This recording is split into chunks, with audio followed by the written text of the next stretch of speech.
التسويف. من التسويف. دي مشكلة أغلبنا بيعاني منها. كم مرة لقينا نفسنا قاعدين قدام صفحة بيضة أو مهمة لازم نخلصها وحاسين بشلل تام. طب يا ترى إيه السبب الحقيقي ورا الخوف ده من مجرد البداية؟ في تحليلنا النهاردة هنفك مع بعض لغز التسويف، وهنكشف إن الموضوع أعمق بكتير من مجرد كسل. ده خوف متأصل من رأي الناس فينا. الإحساس ده مألوف مش كده؟ إن الواحد يكون بيبص على صفحة فاضية وكل اللي بيدور في دماغه هو يا ترى الناس هتقول إيه؟ هل اللي بعمله ده هيكون كويس كفاية؟ الإحساس ده بالعجز ليه أصل نفسي عميق بيأثر على ملايين الناس كل يوم. وفي الغالب القصة كلها بترجع لسبب واحد ومحدد: الخوف من التقييم السلبي. وده مش مجرد قلق عادي، لأ، ده خوف حقيقي من إن أحكام الناس السلبية ممكن تهدد قيمتنا الذاتية. وهو ده بالظبط المفهوم النفسي اللي هيكون محور تحليلنا. طيب يلا بينا نتعمق أكتر في الموضوع. هنبدأ بلغز التسويف الأكاديمي تحديداً، لأن واحد من أكتر المجالات اللي الظاهرة دي بتكون واضحة ومتكررة فيها بشكل كبير. الدراسات العلمية فعلا بتوضح إن الطلبة اللي بيميلوا للتسويف غالبا بيكون عندهم خوف، ممكن نقول عليه خوف غير منطقي، من إن أي تقييم سلبي لشغلهم ممكن يدمر إحساسهم بقيمتهم.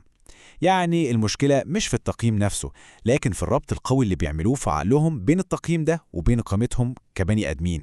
ودلوقتي نيجي للجزء المثير للاهتمام، الآليات النفسية اللي بتغذي الخوف ده. إيه اللي بيحصل في عقلنا يخلينا نهتم زيادة عن اللزوم برأي الناس؟ الموضوع مرتبط بوهمين أساسيين: وهم الأضواء ووهم الشفافية. أول وهم هو تأثير الأضواء أو السبوتلايت إفكت. دي ظاهرة نفسية بتخلي الشخص يميل للاعتقاد إن الناس ملاحظينه ومركزين معاه أكتر بكتير من الحقيقة. يعني كل واحد فينا هو مركز الكون بتاعه، بس بننسى إننا مش مركز كون كل الناس اللي حوالينا. والمصطلح ده مش مجرد كلام في الهوا، ده ظهر بشكل علمي لأول مرة في الورقة البحثية دي سنة 2000 لعلماء النفس جيلوفيتش وميدفيك وسافيتسكي. وده بيورينا إزاي بنحس إن كل تصرفاتنا عليها كشاف نور مسلط، مع إن في الواقع أغلب الناس مش واخدين بالهم أصلاً. الوهم التاني بقى هو وهم الشفافية، وهو ميلنا إننا نبالغ في تقدير مدى معرفة الناس بحالتنا النفسية من جوه. يعني لو حد قلقان وهو بيقدم عرض، بيحس إن القلق ده واضح وباين على وشه لكل الناس، لكن في الحقيقة محدش بيكون واخد باله بالدرجة دي خالص. تمام. إذن بقى عندنا خوف من التقييم، وبنحس إن كل الناس مركزة معانا وشايفة كل قلقنا وتوترنا. طيب إيه اللي بيحول التركيبة دي لتسويف ومواطلة فعلية؟ هنا بيجي دور مضخم الخوف، وهو القلق الاجتماعي. وده بيوصلنا للسؤال البحثي المهم: هل مجرد الخوف من حكم الناس كافي لوحده إنه يسبب التسويف؟ ولا في متغير تاني هو اللي بيحول الخوف ده لسلوك تجنبي؟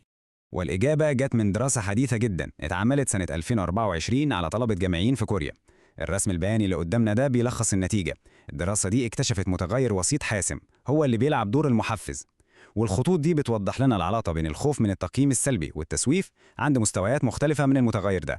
والنتيجة المحورية كانت إن القلق الاجتماعي هو المضخم. ركزوا في النقطة دي كويس، الخوف من التقييم والقلق الاجتماعي الاتنين بيأثروا على التسويف، لكن القلق الاجتماعي هو اللي بيتحكم في قوة العلاقة دي. لما مستوى القلق الاجتماعي بيكون منخفض، تأثير الخوف من التقييم السلبي على التسويف بيكاد يكون معدوم إحصائياً. يعني من الآخر، الخوف لوحده مش كفاية، لازم القلق الاجتماعي يكون موجود عشان يولع الشرارة.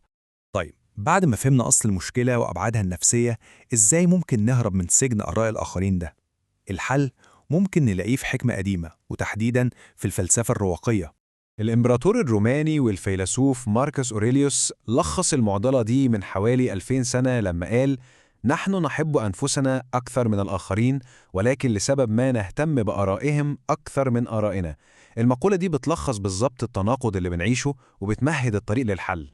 المبدأ الأساسي في الفلسفة الرواقية هو ثنائية التحكم. الفكرة بسيطة لكنها عميقة جدا. أول مهمة لأي شخص عايز يعيش بحكمة هي إنه يفرق كويس جدا بين الحاجات اللي يقدر يتحكم فيها والحاجات اللي خارجة تماما عن سيطرته. والتقسيمة دي بتوضح كل حاجة. اللي تحت سيطرتنا هو آرائنا، اختياراتنا، أفعالنا والمجهود اللي بنبذله. أما اللي خارج سيطرتنا فهو آراء الناس التانية، ردود أفعالهم، وهل شغلنا هيعجبهم ولا لأ. لما بنركز كل طاقتنا على اللي نقدر نتحكم فيه وبس، وقتها بنتحرر من سجن انتظار التقييم الخارجي. طيب إزاي نطبق الكلام ده بشكل عملي؟ خلينا نشوف استراتيجيات محددة لتحرير العقل من سجن الخوف ده. في 4 ممارسات رواقية ممكن تساعدنا نستعيد تركيزنا. أولاً، ركز على الخارج. لازم نفتكر دايما إن كل واحد مركز في عالمه الخاص، مش مركز معانا زي ما بنتخيل. تانياً، اتمرن على الرفض زي ما الفيلسوف ديوجينس كان بيعمل.